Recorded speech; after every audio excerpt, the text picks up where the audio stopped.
একটা স্বাদ শুধু মেকআপ সুন্দর হলেই কিন্তু কাজ শেষ না।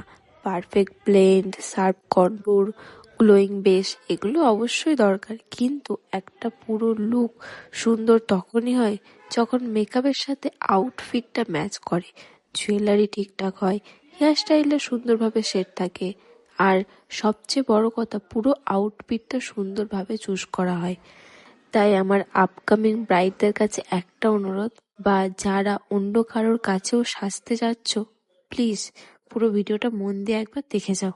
এই ভিডিওটা কারোর পছন্দকে ছোট করা বা কাউকে খারাপ দেখানোর জন্য নয়, শুধু যদি কারোর একটু উপকার হয় সেই উদ্দেশ্যে শেয়ার করলাম, তাই নেগেটিভ না নিয়ে পজিটিভলি নেবেন।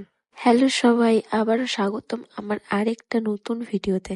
কিছুদিন কাজের চাপ আর শরীরটা একটু খারাপ থাকার জন্য রেগুলার ভিডিও দিতে পারছিলাম না। অনেকদিন পর আবার একটা নতুন কাজ নিয়ে ফিরে এলাম।